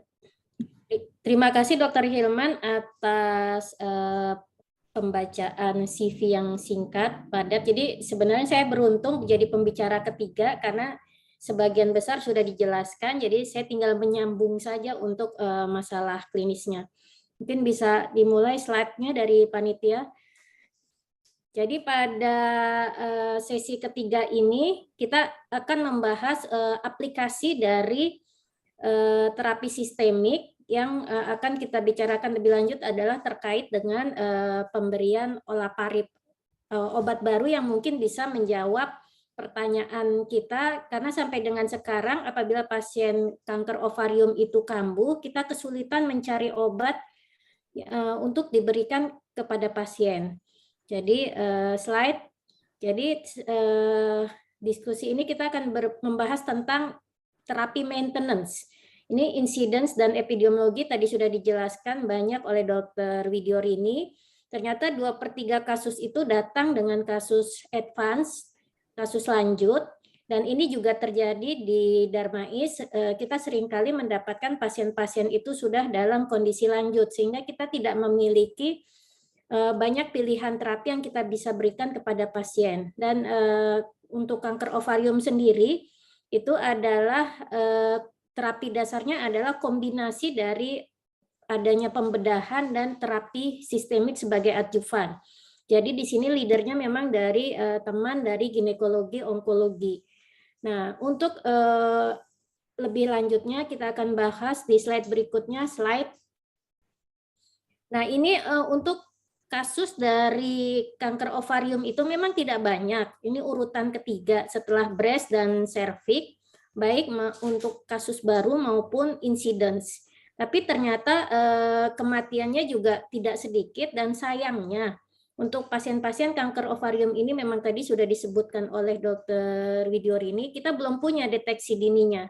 Jadi seringkali akhirnya pasien-pasien itu datang sudah dalam kondisi yang advance. Slide, saya mungkin langsung membahas terkait terapi sistemiknya, karena memang tujuan dari slide pembicara ketiga ini membahas tentang maintenance terapi. Dari terapi sistemik, kalau melihat dari berbagai jenis kemoterapi yang bisa diberikan, ini basicnya adalah penggunaan kombinasi golongan taksan dan platinum, baik untuk lini 1 maupun lini 2 maupun untuk pasien-pasien yang elderly. Slide. Nah, ini juga ada pembagian berdasarkan jenis histopatologinya, ada yang high grade serous, endometrioid, clear cell, carcinosarcoma. Ini rata-rata menggunakan kombinasi taksan dan platinum. Tidak banyak pilihan yang kita bisa dapatkan untuk pasien-pasien kanker ovarium, apalagi memang saat ini dengan sebagian besar pasien adalah peserta BPJS, jadi kita semakin terbatas kemampuan untuk memberikan terapi sistemiknya. Slide, ini untuk yang stadium 1, untuk yang stadium 2 sampai 4 juga pilihannya tetap kebanyakan adalah kombinasi dari taksan dan platinum. Mungkin kalau mucinous carcinoma kita bisa memberikan kombinasi ada leucovorin, oxali dengan atau tanpa bevacizumab, ada pilihan lain dengan capecitabine, oxaliplatin, tapi basicnya tetap taksan platinum. Slide. Nah, sayangnya pasien-pasien kanker ovarium yang telah dioperasi, yang tadi sudah dikatakan salah satu faktor risiko untuk terjadinya kekambuhan adalah residu tumor antara lebih dari 1 dan 1 cm. 80% pasien itu akan kambuh meskipun sudah diberikan kemoterapi berbasis platinum dan taksan. Slide. Nah, sayangnya makin lama, slide mungkin, slide yang sebelumnya. Jadi semakin lama kekambuhan itu terjadi semakin cepat. Jadi pasien itu biasanya di tahun pertama tidak banyak yang kambuh, tapi di tahun kedua, tahun ketiga semakin banyak yang kambuh, dan semakin ke belakang proses kekambuhan semakin cepat. Dan menjadikan tujuan dari terapi itu adalah sebenarnya memperlambat proses progresi dari penyakit dan mempersedikit mungkin ya, tidak terlalu banyak pasien itu terpapar dengan kemoterapi atau terapi sistemik. Jadi sebenarnya tantangan bagi kita itu sebenarnya adalah memperpanjang masa progression free interval. Itu yang mungkin sampai sekarang kita masih terhambat. Bagaimana caranya kita bisa memperpanjang masa bebas penyakit untuk pasien-pasien kanker ovarium. Slide. Nah, dari NCCN Guideline tahun 2020 ini ada terobosan baru. Jadi ada upaya untuk memperpanjang masa bebas penyakit pada pasien-pasien dengan stadium 2 sampai dengan 4 yang memiliki mutasi di BRCA1 dan 2 setelah mendapatkan kemoterapi berbasis platinum dan mencapai remisi komplit atau parsial remisi, itu bisa digunakan atau dilanjutkan maintenance dengan menggunakan olaparib. Olaparib ini tadi cara kerjanya sudah dijelaskan banyak oleh Pak Ahmad. Bisa dengan olaparib, bisa dengan kombinasi bevacizumab plus olaparib. Tapi kalau melihat dari sini memang basic pemeriksaannya adalah dengan memeriksa adanya mutasi di BRCA. Jadi di sini ada terobosan baru, obat baru yang bisa kita manfaatkan untuk memperpanjang masa bebas penyakit. Slide. Untuk cara kerjanya sendiri tadi kita sudah dengarkan dari Pak Ahmad. Jelas sekali cara kerja dari obat ini. Jadi ini adalah terkait dengan inhibitor dari enzim poly-ADP ribose polimerase atau PARP. Jadi ini sudah dijelaskan tadi, mungkin saya tidak usah berpanjang lebar. Slide, saya langsung ke studinya aja. Jadi ada beberapa studi yang akan dibahas di presentasi ini. Yang pertama adalah Solo 1, yang kedua adalah Solo 2, yang ketiga adalah studi 19. Slide. Jadi di Solo 1 ini dibahas tentang penggunaan maintenance terapi olaparib pada pasien-pasien kanker ovarium advance yang telah diberikan kemoterapi berbasis platinum, kemudian dilanjutkan dengan pemberian olaparib. Ada setelah dirandomisasi di sini ada yang mendapatkan olaparib 300 mg 2 kali sehari dan ada yang placebo, kemudian di follow up sampai dengan 2 tahun dengan primary endpoint-nya adalah progression free survival. Slide. Ternyata dari hasil penelitian tersebut didapatkan bahwa penggunaan olaparib pada pasien-pasien dengan kriteria yang telah disebutkan tadi itu menurunkan risiko untuk terjadinya progresivitas penyakit dan kematian dibandingkan placebo sebanyak 70%. Jadi dari studi ini terlihat peran olaparib, pemberian olaparib pada pasien-pasien kanker ovarium advance yang telah dilakukan operasi, kemudian dilanjutkan dengan kemoterapi berbasis platinum, mencapai status remisi komplit atau partial remisi, dan kemudian disambung dengan maintenance pemberian olaparib dengan dosis yang tadi sudah dijelaskan. Jadi ternyata ini menurunkan risiko progresivitas penyakit sebanyak 70%. Jadi ini terlihat manfaat olaparib dalam terapi maintenance untuk pasien-pasien dengan kanker ovarium advance. Slide. Nah, dari pemberian olaparib ini ternyata ada efek samping yang memang harus ditata laksana karena memang olaparib ini diberikan dalam jangka panjang.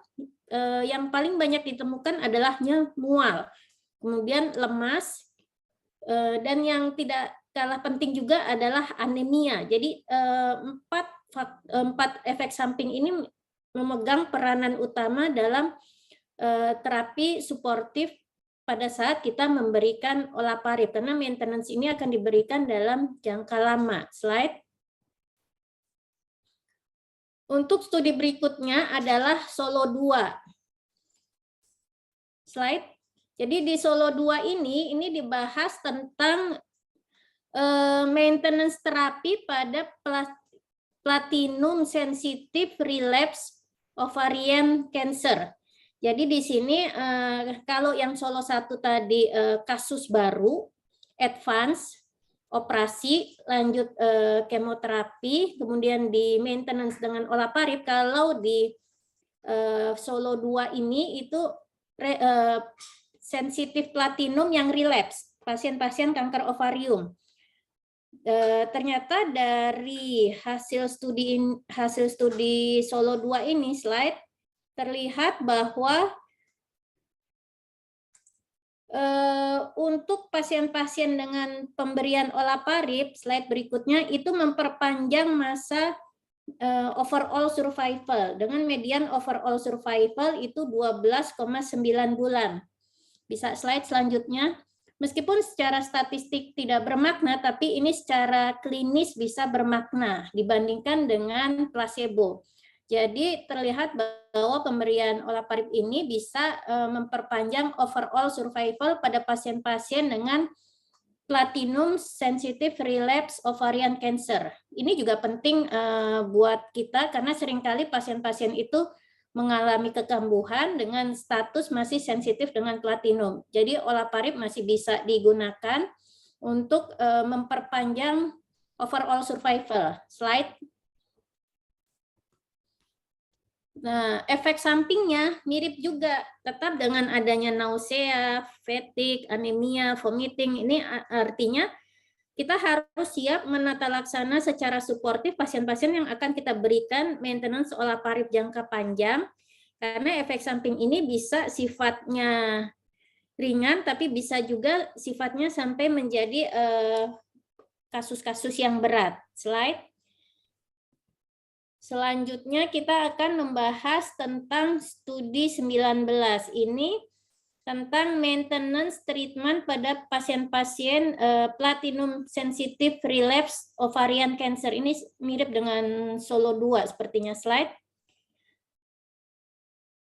Nah, di sini dari studi ini terlihat bahwa kriterianya adalah pasien-pasien yang sensitif platinum tapi mengalami kekambuhan, kemudian menyelesaikan lebih dari 2 regimen dari kemoterapi berbasis platinum, dan di sini ada penekanan bahwa meskipun status BRCA mutasi ini dicatat, tapi tidak menjadi kriteria untuk stratifikasi faktor atau faktor stratifikasi.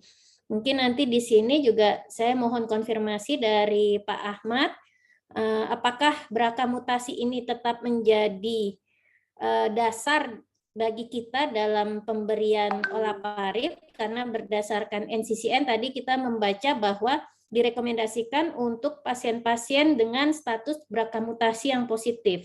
Tapi di studi 19 ini dikatakan bahwa meskipun BRCA mutasinya dicatat, tapi itu bukan menjadi faktor stratifikasi untuk pemberian olaparib. Di sini juga disebutkan bahwa endpoint-nya adalah progression free survival. Slide berikutnya. Nah, ternyata di sini di sini terlihat bahwa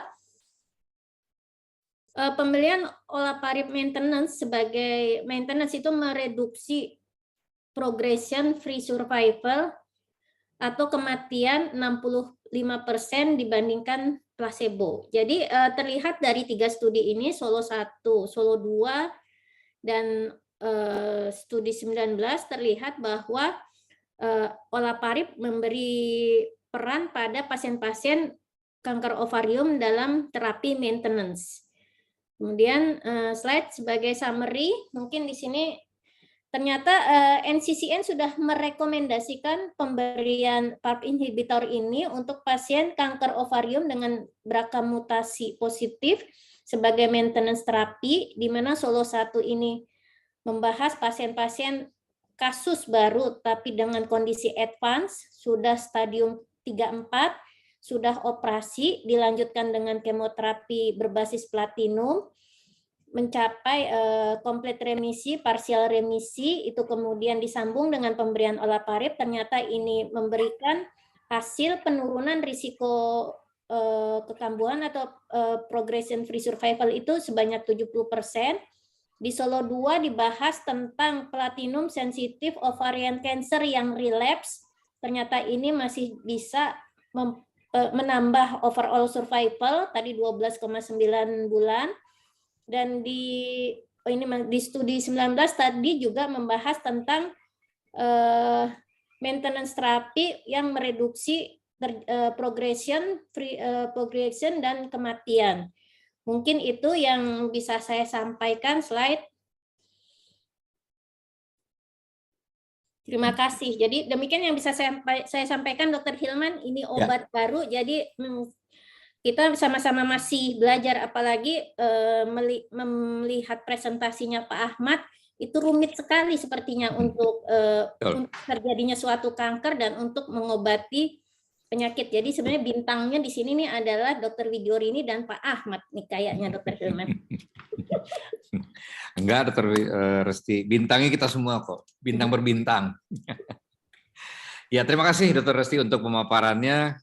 Kita dapat kelebihan waktu. Dr. Resti bisa menghemat kita 4 menit nih. Terima kasih untuk presentasinya yang amat sangat menarik dan tentunya bermanfaat untuk kita semua.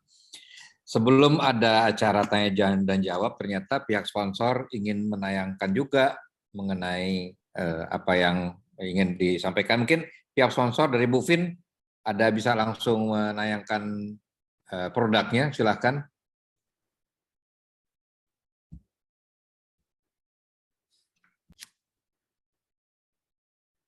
Mungkin Bu Lin bisa bantu, Ibu Lin Chandra.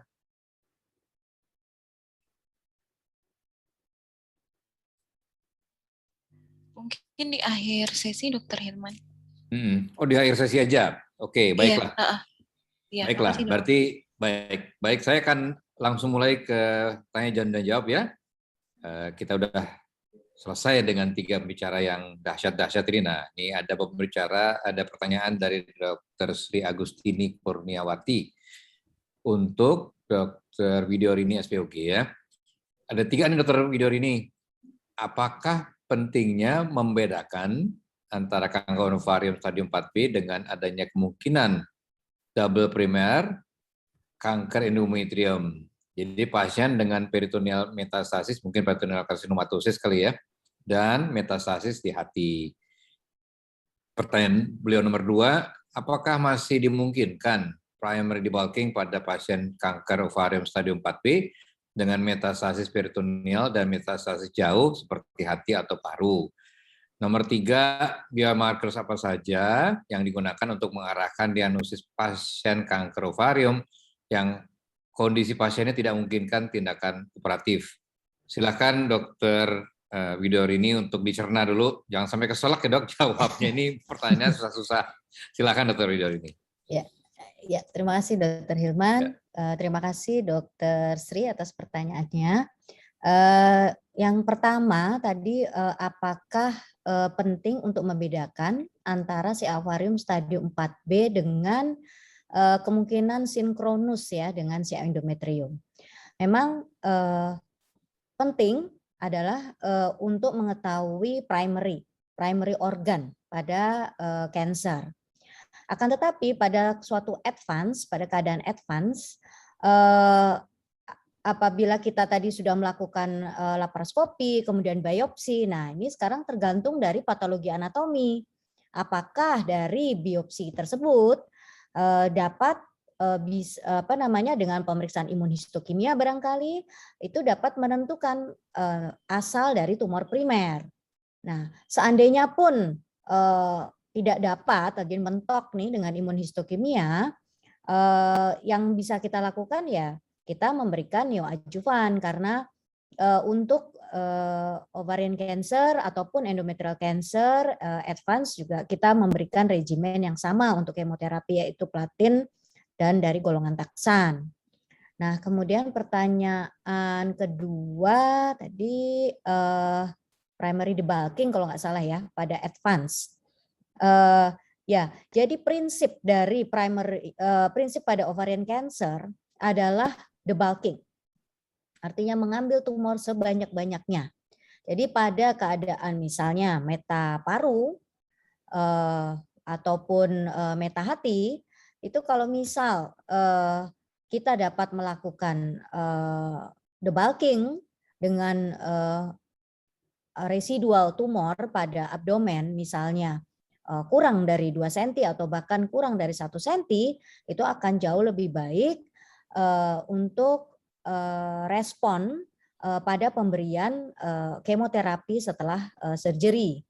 Nah, untuk meta hati kita juga lihat apakah misalnya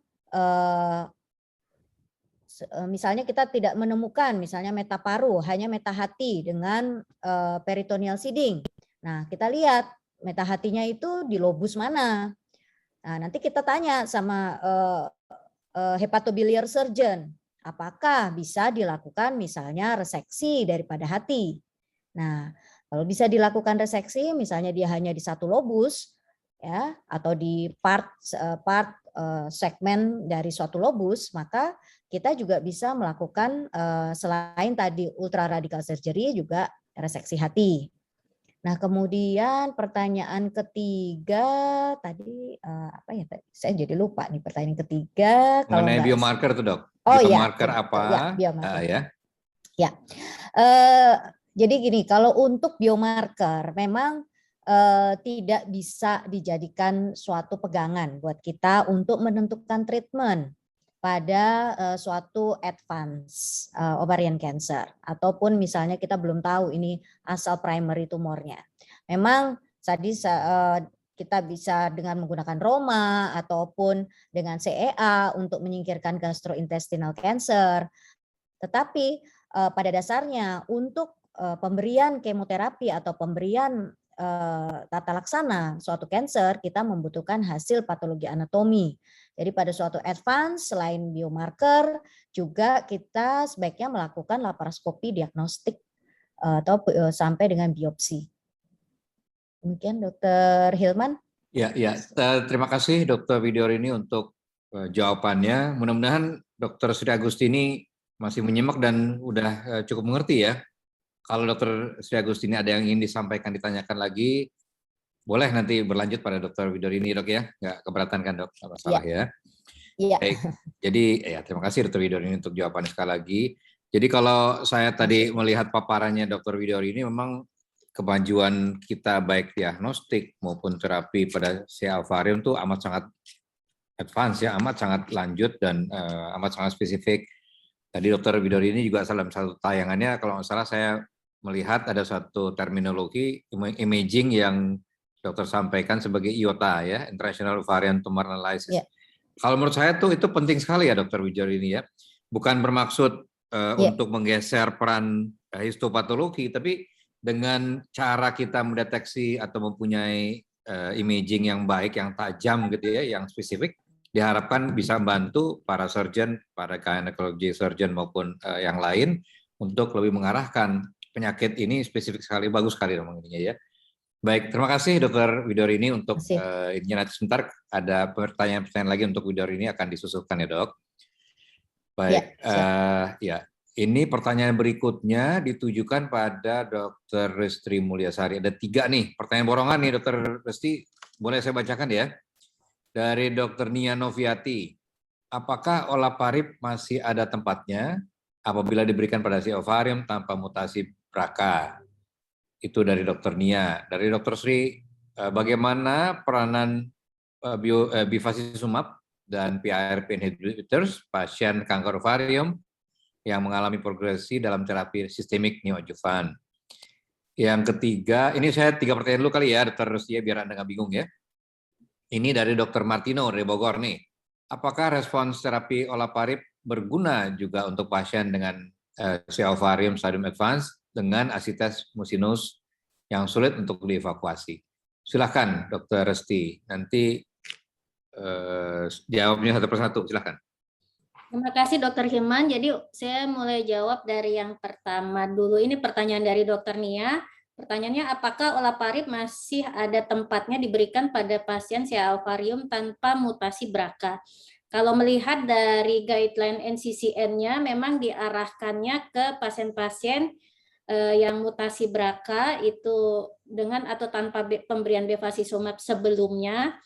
Saya juga pernah membaca jurnal dan tadi juga di studi 19 dikatakan tidak perlu pemeriksaan BRCA, tapi saya mohon konfirmasi secara molekulernya nanti dari Pak Ahmad terkait dengan pertanyaan Dr. Nia ini. Apakah bisa diberikan pada pasien-pasien yang tidak ada mutasi BRCA? Jadi istilahnya ini kayak sapu jagat jadinya. Kalau misalnya memang tidak perlu dilakukan pemeriksaan BRCA, artinya next-nya ke depan kita mungkin bisa memberikan di semua pasien yang advance, yang remisi atau partial respon dengan platinum base, kemudian dilanjut dengan olaparib. Nah, terus kemudian pertanyaan dari Dr. Sri Agustini, bagaimana peranan bevacizumab dan PARP inhibitor pada pasien-pasien kanker ovarium yang mengalami progresi dalam terapi sistemik neoadjuvan? Jadi kalau berdasarkan pengalaman saya di tim ginekologi kita di Darmais, bahwa pasien-pasien itu diputuskan untuk mendapatkan neoadjuvan atau terapi adjuvan setelah dari TIMJA, dan kemudian akan dilakukan evaluasi setelah 3 siklus kemoterapi. Kalau dikatakan di sini artinya progresif, jadi artinya pasien tersebut tidak respon dengan pemberian dari terapi lini pertama, sebagaimana sudah dibahas bahwa lini pertama untuk ovarian cancer itu adalah taksan platinum.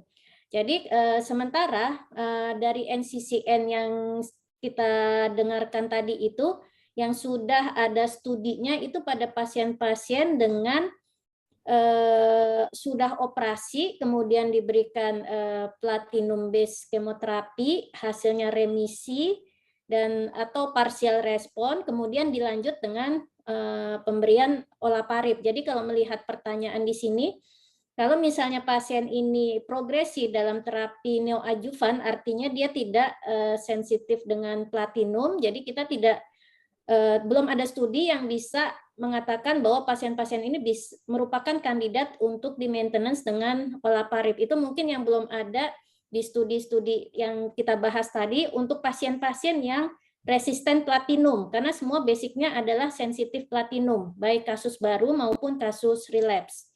Nah, kemudian untuk pertanyaan Dr. Martino, di sini ditanyakan apakah respon terapi olaparib berguna juga untuk pasien CA ovarium advance dengan asites mucinosum yang sulit dievakuasi. Jadi karena kita punya studinya masih terbatas ini ya, jadi studi yang memang sudah ada buktinya itu pasien yang CA ovarium sudah operasi, kemudian dilanjut dengan kemoterapi, hasilnya responnya CR atau PR, baru dilanjut dengan olaparib. Jadi untuk kasus yang dipertanyakan Dr. Martino ini mungkin saya minta bantu jawaban juga dari Dr. Widyorini. Apakah pasien-pasien dengan asites yang mucinosum ini masih memungkinkan untuk dilakukan debulking semaksimal mungkin? Karena kunci keberhasilan terapi sistemik menurut saya itu tergantung dari operasinya juga. Karena kalau semakin sedikit tumor yang tertinggal, responnya juga akan semakin baik. Nah, jadi itu yang bisa saya jawab, Dr. Hilman. Saya kembalikan ke Dr. Hilman. Ya, terima kasih Dr. Rusti untuk jawabannya. Jadi kelihatannya masih ada jalan panjang ya untuk olaparib, untuk meneliti. Ini kan ya tadi Dr. Rusti kata kuncinya adalah memang studinya masih terbatas, tetapi tetap ini adalah suatu proses dan memang kelihatannya perjalanan itu mudah-mudahan tidak licin dan tidak tergelincir kita. Ya, olaparib mudah-mudahan menjadi salah satu obat andalan untuk masa yang akan datang. Dr. Widyorini mungkin bisa bantu Dr. Rusti untuk evakuasi mucinous type. Silakan, Dok. Ya, terima kasih. Ya, sebenarnya untuk tadi pertanyaannya, karena sifatnya musin, seperti kita ketahui mungkin dari studi-studi pada olaparib itu lebih ke arah serus, jadi pada epithelial serous karsinoma, sehingga pada musin itu tidak ada ya, belum ada di studinya dengan olaparib. Nah, memang pemberian terapi sistemik apapun, apabila masih ada misalnya asites ataupun masih ada tumor, memang kita sebaiknya melakukan debulking surgery apabila memungkinkan, gitu. Nah, tapi memang apabila tidak memungkinkan lagi, ya sudah, berarti masuk ke dalam palliative treatment yang memang akhirnya ke symptom palliation. Gitu, Dr. Hilman? Baik. Terima kasih banyak Dr. Widyorini untuk jawabannya. Mudah-mudahan Dr. Martino bisa bisa paham dengan apa yang disampaikan oleh teman-teman. Baik, nah ini ada suatu pertanyaan beberapa pertanyaan dahsyat nih Pak Ahmad. Silahkan aja Pak, ada pertanyaan dari mungkin beliau Dr. Yan Batista kali ya. Dr. Yan ingin menanyakan pada Pak Ahmad, apakah kita mungkin melakukan mutasi BRCA1, apakah selain pemeriksaan mutasi BRCA, apakah ada pemeriksaan biomarkers yang dapat membantu stratifikasi pasien yang sensitif dengan terapi jenis PARP inhibitors ini? Apakah cara kerjanya pada CA ovarium sama dengan CA payudara? Silahkan Pak Ahmad. Ini Dr. Nia tadi yang tanya ya, terus saya ke lompat ini. Yang di atas Pak Dr. Yan Batista menanyakan, apakah kita mungkin melakukan screening genetik bila telah diketahui memiliki riwayat keluarga kanker? Silakan Pak Ahmad. Oke, mungkin saya izin berikan ini juga komentar terkait pertanyaan sebelumnya. Apakah ada ruang untuk pasien yang BRCA-nya tidak ada mutasi ya? Itu sudah terus ya kalau nggak salah. Iya Pak. Ya, silakan Pak. Ya, jadi emang studi 19 ya kalau nggak salah itu yang dirujukan. Jadi waktu saya browsing lagi itu memang jadi pertanyaan apa yang terjadi pada pasien yang BRCA-nya itu wild type atau normal gitu, tidak ada mutasi. Jadi kalau kita lihat mungkin clinical trial ini sebetulnya secara tidak sengaja itu sudah mulai menseleksi pasien berdasarkan chemo selection, ya kan? Jadi yang mereka memang sudah ada respon terhadap platinum base. Dan secara konsep memang HRD itu biasanya fenotipenya adalah platinum sensitif. Tapi tentu tidak selalu yang platinum sensitif pasti HRD deficient. Itu satu sisi. Yang kedua, dari mekanisme HRD sendiri, fenotip HRD itu, kontribusi BRCA itu tidak 100%. Jadi kontribusi BRCA itu diperkirakan mungkin sekitar separuhnya misalnya, atau mungkin sepertiganya, gitu kan? Kalau kita mau optimis gitu. Artinya apa? Masih ada sekitar 60% dari HRD itu justru tidak ada hubungan dengan BRCA, namun memutasi gen yang lain. Seperti misalnya RAF50, misalnya seperti itu. Jadi kalau misalnya ada pasien yang BRCA-nya normal nih, gitu. Nah, itu masih memungkinkan diberikan selama kita punya akses ke pemeriksaan apa yang disebut dengan pemeriksaan HRD. Jadi apa namanya homologous recombination deficient. Jadi kalau ini kan ada dua macam pemeriksaan gennya atau pemeriksaan fenotipnya. Jadi kalau di colorectal cancer kan ada seperti itu juga. Ada kita periksa gennya yaitu microscopic instability atau kita ekspresi dari mismatch repair proteinnya kan gitu. Nah sama seperti konsep PARP ini kita akan coba lihat gennya. Berarti gennya nggak cuma BRCA, mungkin 50 gen gitu kan, atau RAD50 segala macam gitu kan. Ada ATM banyak gen. Atau kita mengakses pemeriksaan homologous recombination deficiency. Nah, hanya saja memang untuk pemeriksaan HRD itu di Indonesia juga belum ada, hanya terbatas beberapa lab yang saat ini bisa, dan itu yang mahal sekali gitu. Ini juga menjadi keterbatasan gitu. Jadi kalau menjawab pertanyaan apakah ada pemeriksaan molekuler, ada. Cuma memang untuk saat ini yang sudah established itu baru pemeriksaan BRCA1 dan BRCA2 dong. Jadi itu apa namanya konsepnya. Jadi kalau misalnya bisa nggak diberikan, bisa, tapi kita harus buktikan dulu ada gen yang lain dalam pathway homologous recombination repair yang termutasi. Gitu. Itu mungkin apa namanya penjelasannya, Dok. Ada pertanyaan lain nggak ya? Baik Pak. Tadi ada dua pertanyaan tuh Pak. Yang satu dari Dr. Nia. Itu Pak ya, ini mutasi BRCA, apakah ada pemeriksaan biomarkers yang dapat membantu stratifikasi pasien yang akan sensitif dengan terapi jenis PARP inhibitors gitu loh Pak. Apakah cara kerjanya pada CA ovarium sama dengan CA payudara? Mungkin itu kali Pak. Ya. Nah, ini juga menarik ini. Jadi kan ada istilah disebut dengan tumor agnostik ya. Jadi apapun tumornya selama biomarker di situ hasilnya sama gitu. Itu mungkin benar untuk sebagian tumor. Katakan seperti anti-HER2 itu juga di gastric cancer, di breast cancer, MSI di kanker rahim, kita juga di colorectal cancer. Tapi kalau ini juga ternyata nggak semudah itu kalau kita bicara PARP. Somehow di ovarian cancer itu lumayan bagus, tapi di breast cancer nggak gitu bagus gitu. Kita juga kurang tahu juga nih Dr. Hilman, kenapa seperti itu? Apakah mungkin ada kompleksitas yang lain ya? Apakah ada makin banyak backup misalnya di sistem breast cancer dibandingkan ovarian cancer kan lumayan banyak ya, 50-60% itu kan fenotipnya HRD. Nah, saya kurang tahu apakah HRD itu apakah prevalensinya setinggi itu di breast cancer. Sehingga mungkin backupnya itu banyak kalau di breast gitu kan. Itu apa namanya, apakah mungkin ada di situ masalahnya sehingga kok hasilnya bisa nggak sama gitu ya. Itu menjadi pertanyaan juga walaupun biomarker kita tahu bisa. Nah, hanya saja memang kalau kita bicara risiko terkait dengan apa namanya pasien anaknya hereditary risk, nah itu more or less dua-duanya bisa dipakai. Jadi kalau misalnya pasien ada mutasi BRCA, nah itu bagi anak-anaknya bisa diperiksa juga dari darahnya kali ini, bukan dari ininya ya, bukan dari blok parafinnya, tapi harus dari darah karena untuk melihat risiko. Nah kalau itu bisa baik kasus breast cancer maupun kasus ovarian cancer. Baik, terima kasih Pak Ahmad untuk jawabannya.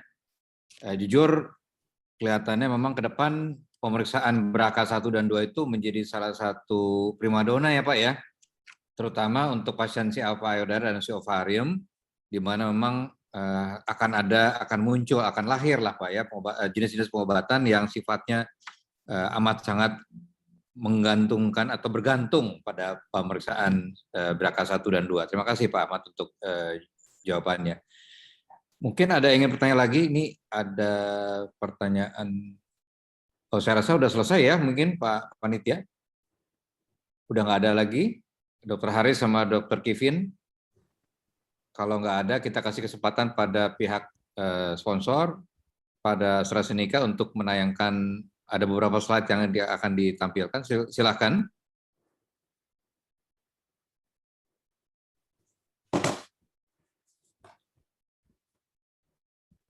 Oh, ini langsung ke saya. Izin dok, ya dok. Baik. Take home message dokter. Oh ya, baik. Jadi sebetulnya sih masih ada beberapa pertanyaan yang menurut saya tuh masih mengganjal, tapi nggak apa-apa lah, nanti kita ini masih ada pertemuan yang lain lah, Pak Ahmad, Dr. Widorini, Dr. Resti, para teman-teman dari pihak sponsor dan kawan-kawan yang lain yang hadir di saat ini. Karena jujur ini adalah salah satu cara kita untuk berkomunikasi dan kemudian mencoba untuk mencari solusi, mencari jalan keluar. Apa sih yang menjadi permasalahan pasien-pasien kanker kita? Tadi Pak Ahmad juga udah banyak sekali menyinggung mengenai homologous recombinant repair tuh ya dok ya, Pak ya, HRR, dan kemudian juga non homologous enjoining. Itu kalau menurut hemat saya itu banyak sekali yang masih banyak hal-hal yang harus diungkap gitu Pak buat masa yang akan datang, karena kelihatannya salah satu inti atau kunci permasalahan pengobatan dan diagnostik khususnya juga adalah pada cara-cara atau pendekatan seperti itu. Tadi Dr. Widorini juga sudah banyak membicarakan mengenai cara diagnostik dan teknik pengobatan pembedahan terutama ya, yang sudah amat sangat canggih dan spesifik untuk pasien kanker ovarium, dan tentunya obat-obat itu menjadi cara-cara yang amat sangat kita andalkan pada masa yang akan datang. Walaupun demikian, Dr. Widorini juga tadi bilang bahwa tidak ada satu screening yang pasti yang menyatakan bahwa memang inilah ovarium, karena amat sangat banyak sekali cara-cara pendekatan yang bisa saling menunjang satu dengan lainnya. Dr. Resti tadi sudah banyak bicara mengenai olaparib atau Lynparza ya nama obatnya ya. Itu beliau sudah mengajukan mengenai studi-studi Solo 1 dan Solo 2. Ini bukan Solo kita nih ya, bukan Solo Jogja ini Pak Ahmad. Solonya Solo beneran nih Pak, saya nggak tahu Solonya apa, nanti Dr. Resti bisa cerita ya. Solo 1, Solo 2, terus Solo 1 adalah mengenai kasus baru, dan Solo 2 adalah mengenai relapse dari pasien ovarium dengan catatan memang memiliki kepekaan terhadap platinum regimen. Ya, saya juga tidak akan berlama-lama, karena saya akan membacakan sedikit take home messages. Yang saya dapatkan tadi adalah bahwa Lynparza sebagai harapan baru untuk terapi maintenance pasien kanker ovarium yang dapat menunda progresi mencapai lebih dari 4,5 tahun pada pasien lini pertama kanker ovarium dengan status mutasi BRCA1 dan 2 yang positif yang sudah confirm tentunya. Yang kedua adalah tumor atau germline BCR12 testing dapat menjadi standar diagnostik bagi pasien kanker ovarium non-mucinous dan memang menjadi satu andalan untuk masa kini dan masa yang akan datang. Saya rasa dengan demikian acara Roycam acara Joey ke-23 saya nyatakan saya tutup. Saya mengucapkan banyak terima kasih kepada para pembicara yang dahsyat-dahsyat hari ini. Dr. Widorini Lestari, SPOG Konsultan Onkologi. Terima kasih banyak dokter. Kemudian Pak Ahmad Rusdan Handoyo Utomo, PhD. Terima kasih banyak Pak Ahmad. Dr. Resti Mulyasari, SPPD KHOM. Terima kasih banyak Dr. Resti. Pada Dr. Ronald yang masih eksis tuh kelihatannya di balik layar kita ini masih ada kelihatan. Kemudian para senior dan mungkin ada grup besar yang hadir, para sejawat. Terima kasih untuk kehadiran juga pada pihak sponsor AstraZeneca. Saya tidak lupa saya ucapkan banyak terima kasih. Mohon maaf bila pada penyampaian ada hal-hal atau ada kata-kata yang kurang berkenan dari para hadirin dan hadirat. Terima kasih sekali lagi. Billahi taufik wal hidayah. Wassalamualaikum warahmatullahi wabarakatuh. Kemudian waktu saya kembalikan pada Dr. Kevin. Terima kasih. Baik, waalaikumsalam warahmatullahi wabarakatuh. Terima kasih banyak Dr. Hilman sudah menutup sesi utama kita pada siang hari ini sebagai moderator. Terima kasih juga kami ucapkan kepada Dr. Widyorini, kepada Pak Ahmad dan Dr. Resti atas semua ilmu yang sudah disampaikan kepada kita semua pada hari ini. Dan juga kepada seluruh peserta untuk diskusi yang sangat interaktif. Baiklah Bapak Ibu dokter sekalian, dengan demikian selesai seluruh rangkaian acara Jakarta Oncology Weekend ke-23 kali ini. Harapan kami semoga acara JOWI ke-23 ini memberikan manfaat untuk kita semua, terutama dalam menghadapi dan menangani pasien-pasien kanker ovarium. Kami segenap panitia yang bertugas pamit untuk undur diri. Salam sehat dan sampai jumpa di acara Jakarta Oncology Weekend berikutnya. Wassalamualaikum warahmatullahi wabarakatuh. Waalaikumsalam warahmatullahi wabarakatuh. Terima kasih dokter. Terima kasih Dr. Widyorini, Pak Ahmad, Dr. Resti, Dr. Kevin, Dr. Haris, Dr. Siapa tadi tuh, Dr. Ronald, dan teman-teman yang hadir. Terima kasih banyak. Saya izin live, saya langsung live ya. Terima kasih banyak. Mari. Terima kasih dokter ini, terima kasih dokter Resti, Terima kasih. Ya, terima kasih, dokter Hilman. Ya, terima kasih Mbak Dian.